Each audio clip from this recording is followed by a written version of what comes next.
Well, it was a nice break here in the Maldives. We were here for a good solid 12 hours and then packing up today. We've determined it's safe and good to get in and out of Kinshasa today. So we're going to proceed over to Mombasa, turn around and in about an hour and head over to Kinshasa. We'll get in around 6 p.m.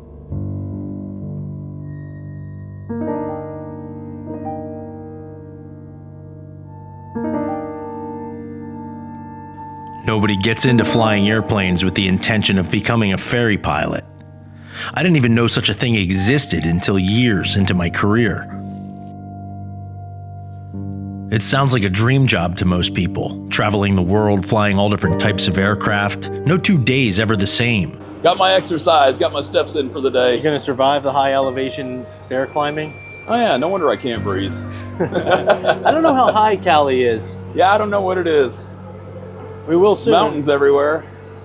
Yeah. Seems like everything is 5,000 to 10,000 feet in Colombia. But there are definitely trade-offs, and the road to fruition took many years before Bob and I turned what started as a hobby for a couple of airline pilots into a real company with the infrastructure of an airline and the revenue to make it into a bona fide career.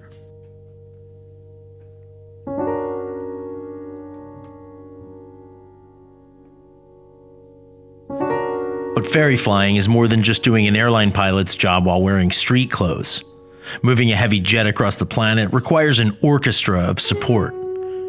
Airlines have dozens of people carrying out tasks in the background that go unnoticed by not only the flying public, but also the crew themselves. We, on the other hand, must make it happen with little more than a quartet, and as the crew, we also need to conduct the symphony while battling jet lag on the move.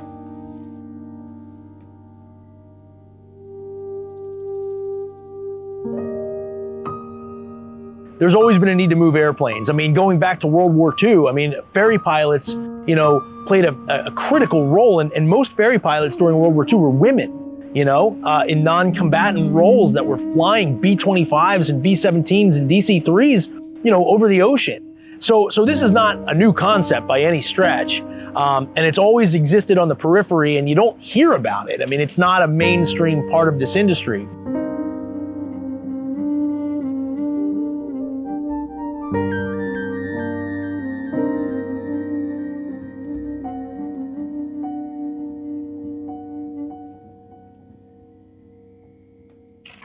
So going back to the very beginnings of starting this business, I was a guy that quit the airlines. I mean, literally walked away from a job in the airlines and said, I will never go back and do this ever again.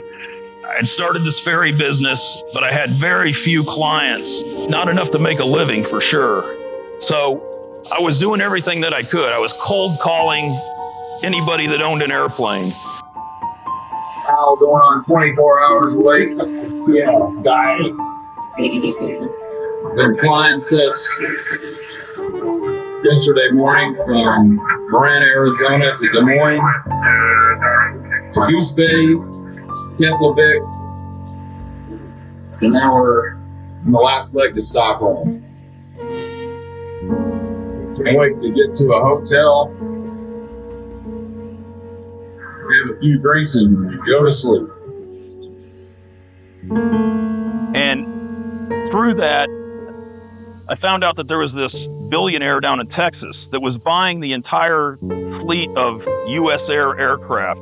On one of their bankruptcies had gone bankrupt, and they had grounded all of their 737-200s and all of their MD-80s. There was, I think it was a fleet of 220 airplanes. So I'd heard about this fleet of airplanes that was going to need to be moved. It's going to need to be moved around the U.S., and they were all going to go to someplace over in Europe and then down into Africa. Years worth of work. I was like, I absolutely have to get this business. So I started calling the owners of this company, trying to get a hold of them. And I finally, after months of doing that, cold calling and being pushy, I finally got to the head guy.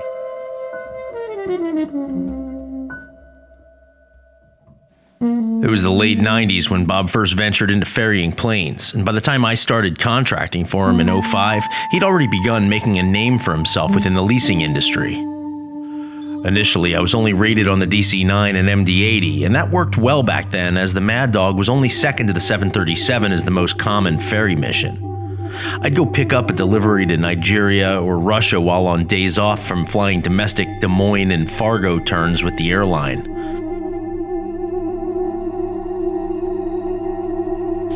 It's about 50 knots of wind and rain, just about 5 degrees centigrade, so not freezing, which is a good thing. Just a little sporty takeoff and landing, and a little uncomfortable walking around. Yeah, I don't need a Red Bull yet. I will need a Red Bull soon. We've been awake for, I don't know, a couple days. All right, man. Here goes. Ready? I don't know how we're going to taxi the airplane. It's quite cold, really. After about a year, I decided to check out on the 737 and make myself more useful to Bob.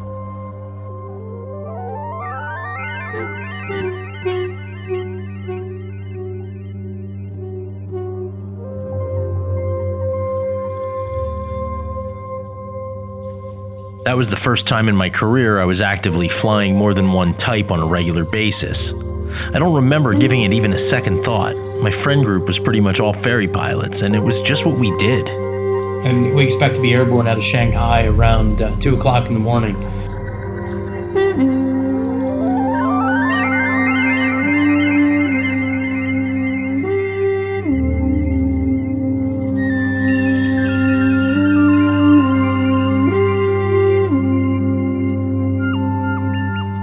The adventure, the challenge, the variety, even the chaos kept pulling me in deeper.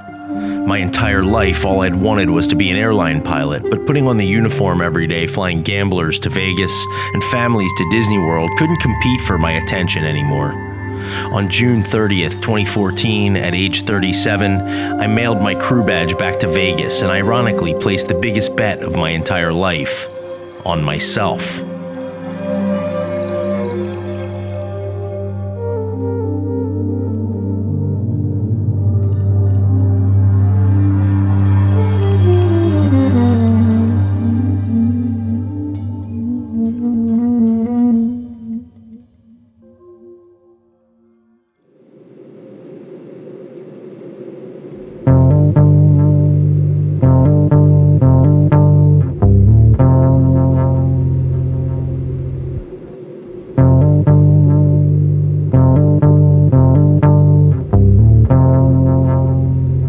Probably the best example of improv on the fly in recent memory is a flight that Bob and I operated out of Edmonton bound for the city of Tbilisi in the country of Georgia.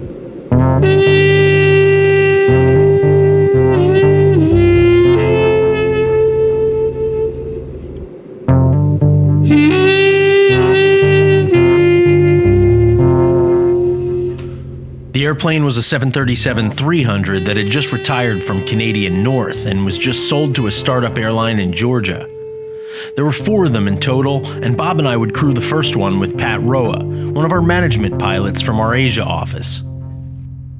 The plan was to ferry the short-range jet across the Atlantic with fuel stops in Iqaluit, Keflavik, and Malta.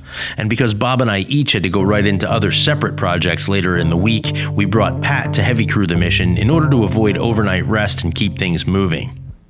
The 737 is the longest-lived and arguably most successful aircraft type ever built. The early JT-8 powered 100s and 200s first delivered in 1968, and over 1,800 were produced. The second generation of 737s are referred to as the classics, and the 300, the type we were about to fly, was introduced in 1984.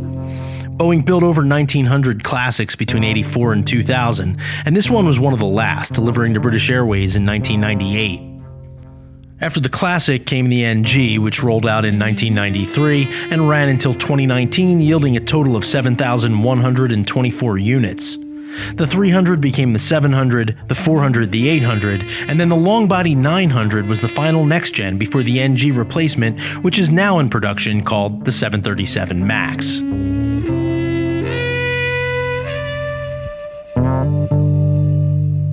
Going back 20 years, Bob and I have moved hundreds, if not thousands of them. Normally, the mission is to replace the older generation planes with the next. Nowadays, it's the MAX replacing the NG most of the time, so climbing back into a classic was going to be a throwback to yesteryear.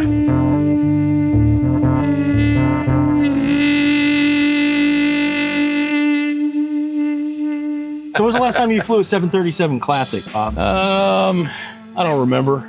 Well, what's different about the 737 Classic than the NGs? Everything. Well, at least everything that you can see up here. It looks like a classic airplane. It's kind of an intermix of that. I mean, you do have the EFIS. So this is like early gen EFIS, like not like This is the first stuff. yeah. Like, I remember when this stuff came out, and it seemed futuristic. Yeah. I mean, this stuff was the greatest stuff ever. I mean, having a moving map that was just like, oh my God. I mean, this was high-tech stuff.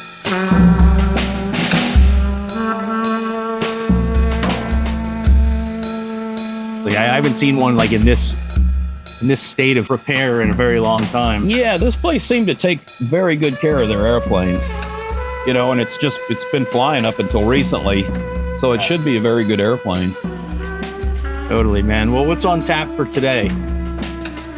Well, when we get the logbook, all that stuff signed off, then we're gonna head out of here to Iqaluit. Iqaluit's, I don't know if it's in the Arctic Circle, or just like right on it, but it's very far north. We moved a lot of classics 10 years ago when they were getting converted to freighters, but since then, they're pretty rare. And to be honest, I didn't even know that there were still passenger classics at work in North America.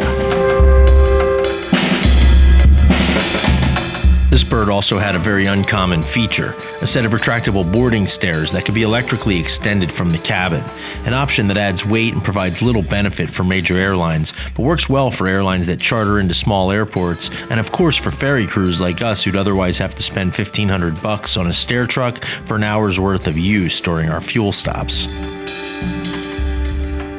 Well rested and ready to roll, we buttoned up the plane in Edmonton and taxied out, and got all the way to the runway threshold, ready for takeoff when Bob noticed a problem just in the nick of time. Sounds good. You ready, Bob? I'm ready. You recording? Edmonton, good afternoon. Nomadic 172, runway 20, ready for departure. Nomadic 172, tower departure frequency is 133.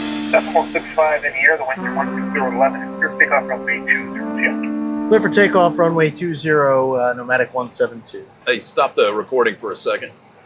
Contrary to what our client listed on our intake forms, the airplane's main VHF radios, the ones we use to talk to ATC, were not 8.33 compliant.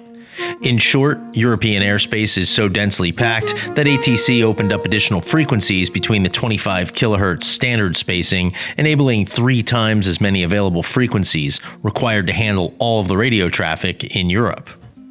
This jet hadn't operated in Europe since before the mandate, and although the installed radios could be modified to 8.33, it would require about 2 weeks to get the modification signed off by Transport Canada.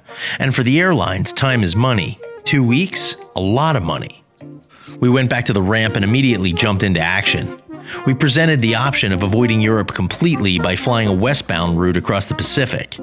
The change would add a lot of distance to fly, but we'd be able to get the airplane delivered in 3 days versus 14. So after weighing the costs, our client approved the reroute. Within a few hours, our planning team got everything in place and we'd now fly west. First stopping in Vancouver, then Oahu, Majuro, Guam, and the Philippines.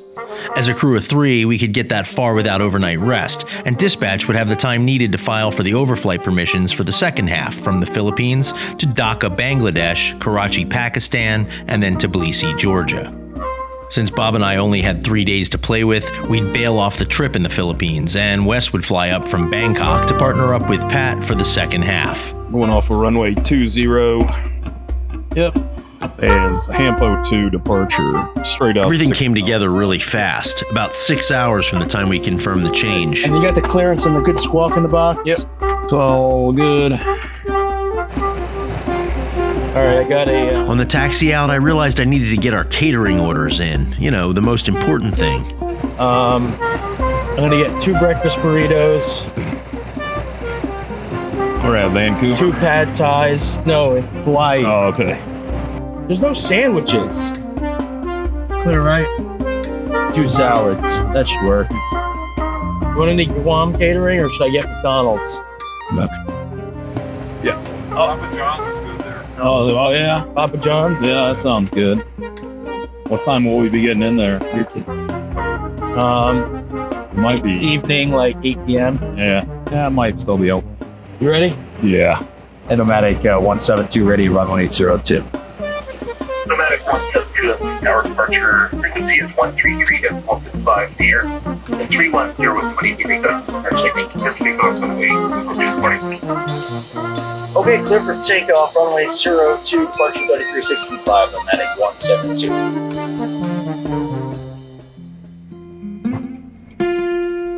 Set takeoff thrust.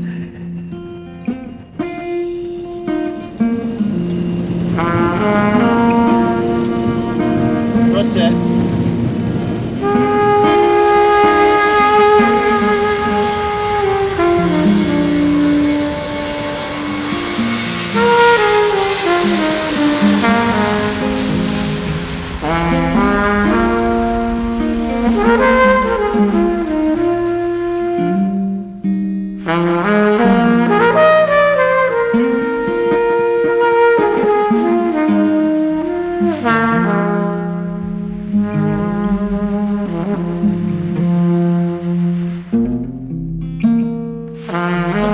Edmonton Nomadic 172 pilot flight level 255 for 280. Nomadic 172, we're just having a great flight level 360. Flight level 360 Nomadic with cycles equipment up to 36 cent.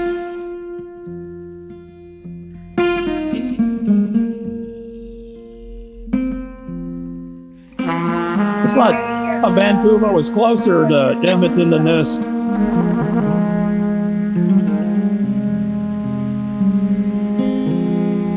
I haven't been to Vancouver in ages, man. We used to do our Dash 8 training here at Air Canada. Oh, really? Yeah. Oh, cool. Yeah, I haven't been up here in a long time. I like it up here. Probably since like the Great American days. Yeah.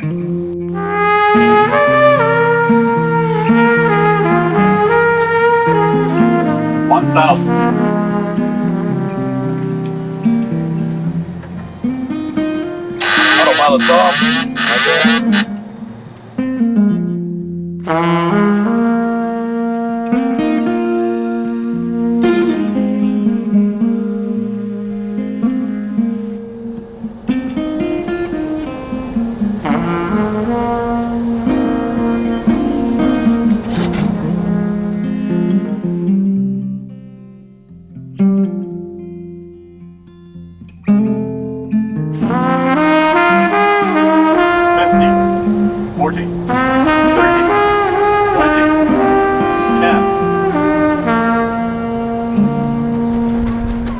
Spoilers.